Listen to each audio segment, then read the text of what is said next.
You know, we're all told the same thing, right? If you just work hard, you'll succeed. But what if that's not really the whole story?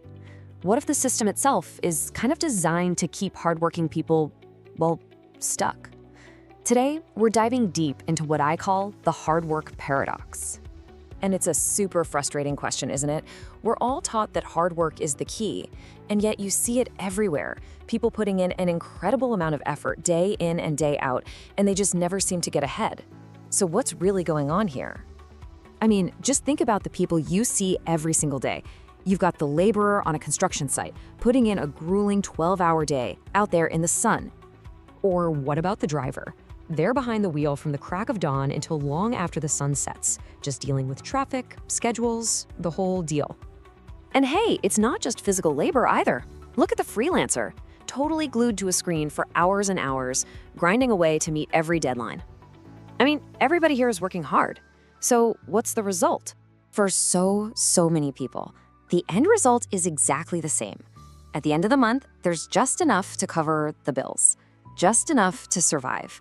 There's nothing left over to build with or invest or to actually grow.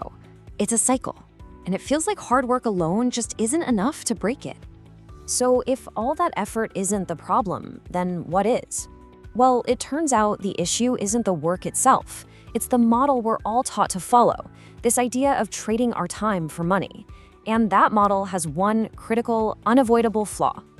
And this brings us to a truth that, well, they just don't teach you this in school.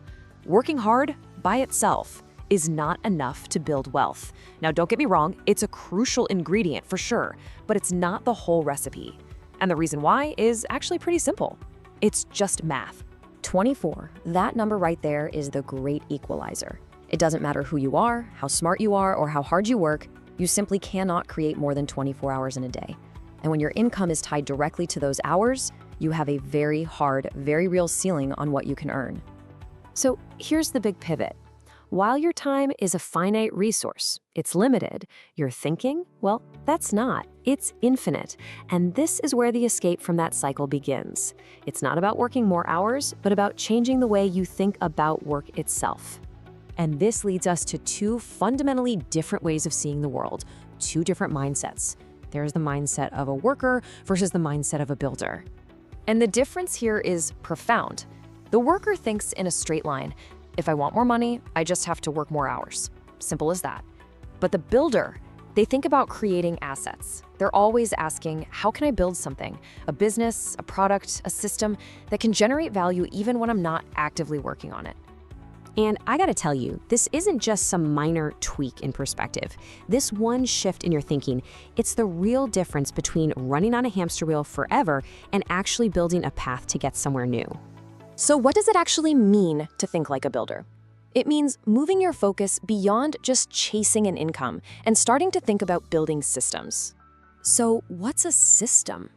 Well, simply put, it's any structure that creates value without your constant direct involvement. Think about it like this. A freelance writer who stops trading hours for articles and instead creates an online course. That course is a system. It works for them, teaching students and earning an income even while they're sleeping. You see, it's a complete change in focus. The worker is always thinking about the next job, the next paycheck. Their entire world is defined by immediate income. But the builder, they're focused on creating systems that lead to long-term growth. For them, the income is just a result of the system they built, not a direct trade for their time. Now look, this doesn't just happen overnight. It's a process, right?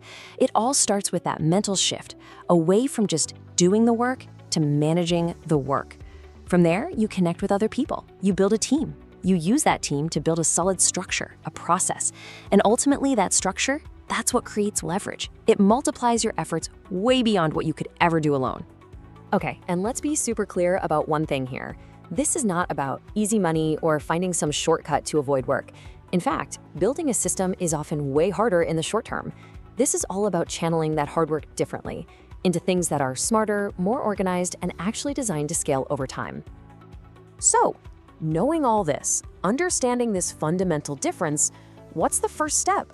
I mean, where do you even begin to make this kind of shift? It all comes back to this one simple idea. The very first step happens right between your ears. Before you can build anything in the real world, you have to change the blueprint in your mind. Real wealth generation begins the moment you stop thinking only as a worker and start thinking like a builder. And this is the big one, right? It's one thing to talk about building systems and all this stuff, but what if you have no money, no resources? What if you feel completely and totally stuck right where you are? Well, that is exactly what we're going to break down in our very next explainer. We're going to show you exactly how to start from absolute zero, how to build that first critical stream of income, and most importantly, the step-by-step changes in thinking you have to make for it all to happen. See, starting from zero, it isn't a disadvantage. It's the ultimate point of leverage. It's where most people give up, but it's also where real, lasting success actually begins. So the only question is, what are you going to choose to build? We'll show you how to get started next time.